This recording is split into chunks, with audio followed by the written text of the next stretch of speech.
तो हेलो दोस्तों, आप लोग कैसे? हम दुआ करते हैं आप लोगों को। दोस्तों आप लोगों को बीच में खेसारी लाल यादव जी का फिर से एक होली सॉन्ग आप लोगों को बीच में आ चुका है। जी हाँ दोस्तों, तो उसी के बारे में आज हम बात करेंगे। तो आप लोग इस वीडियो में अंत तक बने रहिएगा। और आप लोग ये चैनल को नहीं सब्सक्राइब किए तो जल्दी बबलू क्रिएटर को आप लोग जल्दी सब्सक्राइब कर दीजिए, ताकि मेरा अपडेट आप तक जरूर और जल्द पहुंचेगा। तो दोस्तों आज हम बात करने वाले खेसारी लाल यादव जी का एक गाना आया होली का। जी हाँ दोस्तों, गाना का नाम है जीजा गाँव है।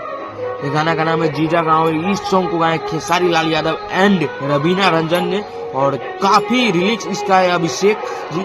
काफी बेस्ट गाना है और काफी शानदार है इस वक्त का ये सॉन्ग। और ये सॉन्ग अभी 1 घंटे पहले रिलीज हुआ है। वो चैनल का नाम है फालतू एंटरटेनमेंट। जी हाँ दोस्तों, फालतू एंटरटेनमेंट पे ये सॉन्ग रिलीज हुआ है। तो आप लोग जाइए, अपना प्यार दौड़ा बस से दीजिए खेसारी भैया का। और दोस्तों आप लोगों को बता दें, 14 के होली बाई ये गाना तो रिकॉर्ड ही मचा चुका है खेसारी भैया का। तो वो भी गाना का सुनिए, और बैगन वाला भी गाना सुनिए। बैगन वाला तो जानवे करते 10 मिलियन जाने वाला है ये सॉन्ग। तो आप लोग जाइए, सब सॉन्ग पे प्यार दुलार दीजिए।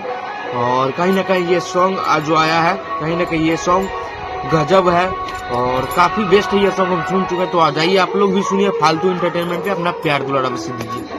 और इससे पहले आप लोग चैनल पर जल्दी सब्सक्राइब भी कर लीजिए, ताकि मेरा अपडेट अब तक जल्द पहुंचे। जय हिंद।